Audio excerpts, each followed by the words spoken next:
The year is 1945. The world breathes a collective sigh of relief.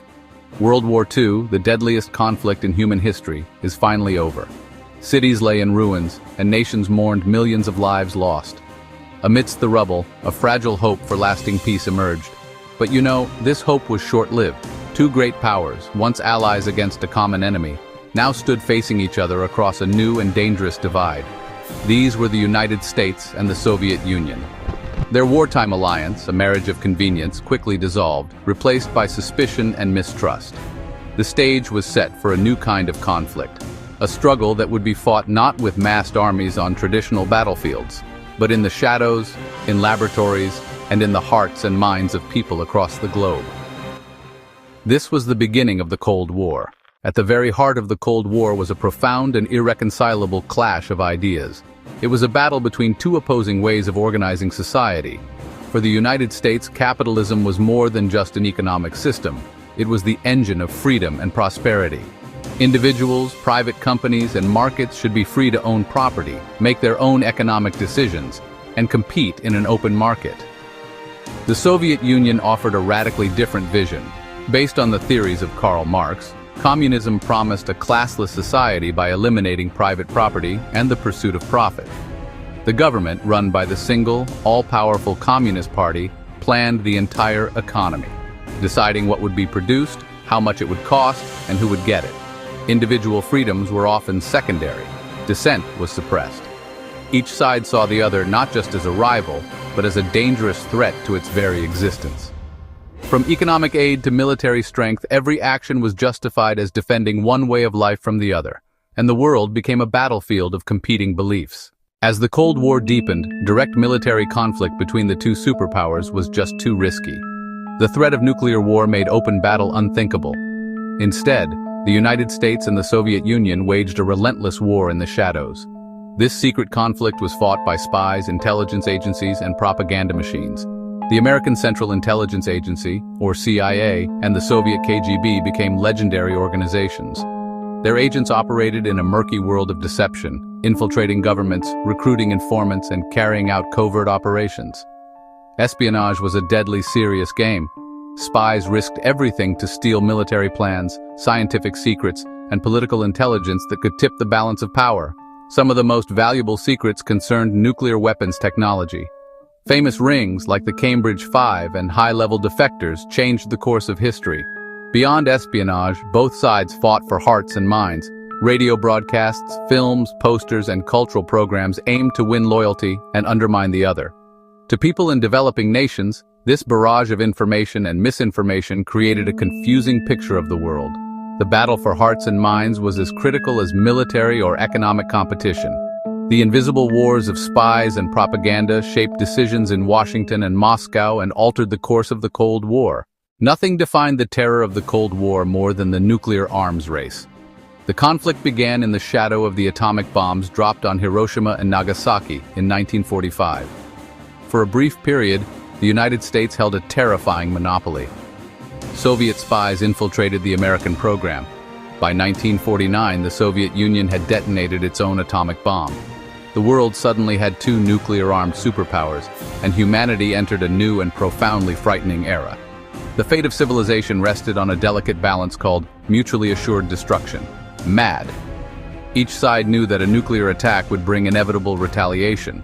Both sides built long-range bombers, intercontinental ballistic missiles, and submarine-launched missiles, a triad to guarantee retaliation.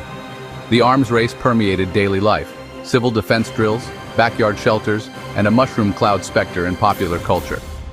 The most dangerous moment came in October 1962. For 13 days, the world held its breath after the U.S. discovered Soviet missiles in Cuba. A naval blockade and tense negotiations averted catastrophe. The crisis forced both sides to recognize the brink they had approached and led to the first steps toward arms control. While the superpowers competed on Earth, they also turned their gaze upward to the vast expanse of space. The space race became one of the most dramatic chapters of the Cold War.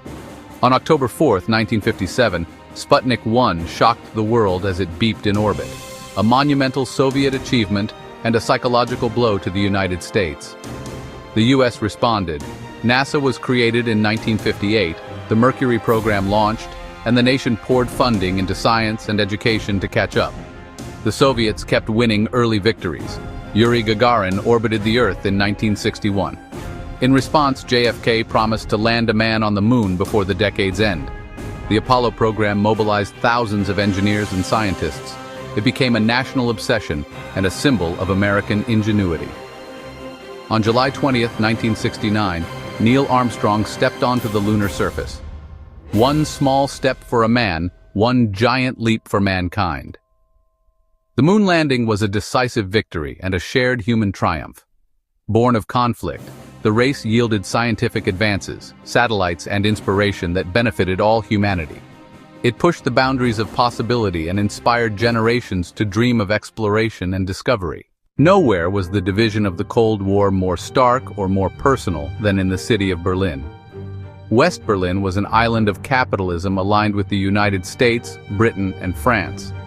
East Berlin was the capital of communist East Germany, controlled by the Soviets.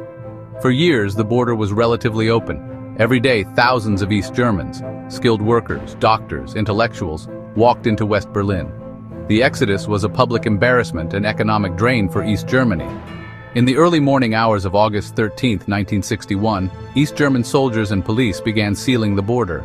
They unrolled wire, tore up streets, and within days, a wire fence became a formidable concrete wall with watchtowers, armed guards, and a deadly death strip. Families were separated, workers trapped, and the wall became the potent symbol of Cold War oppression. Despite danger, many attempted daring escapes. Some succeeded, many were captured, and some were killed. Its fall in 1989 signaled the collapse of the system that built it, a joyous turning point and a beginning of the end of the Cold War. The Cold War was not constant high tension, it had its thaws. The world divided into two main military alliances: NATO for the West, the Warsaw Pact for the Soviet bloc. Both sides stockpiled weapons, conducted exercises, and later pursued arms control like SALT to manage the rivalry. Détente collapsed after the Soviet invasion of Afghanistan. Reagan pledged a military buildup and advanced programs like the Strategic Defense Initiative. In 1985, Mikhail Gorbachev rose to power and introduced glasnost and perestroika to reform a stagnating Soviet system. Summits eased tensions, and 1989 democracy movements across Eastern Europe, Poland, Hungary, Czechoslovakia, East Germany, swept the continent. Crowds toppled symbols of repression. The Berlin Wall opened on November 9, 1989, crowds swarmed, and the Warsaw Pact dissolved.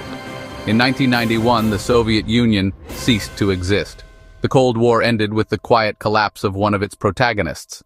The long rivalry reshaped borders, nations, and the modern world. Its shadow stretched nearly half a century. From the ashes of World War II, two powers vied for the future: capitalism and communism, rockets and spies, propaganda, and the threat of annihilation. Their rivalry produced both terrifying danger and astonishing achievements, a paradox that defined the 20th century. Many technologies, institutions, and international structures we take for granted today are legacies of that era. The Cold War was a long, dangerous game, and its lessons remain vital. If you enjoyed this documentary overview, like, subscribe, and explore further sources in the description. Thanks for watching. Stay curious.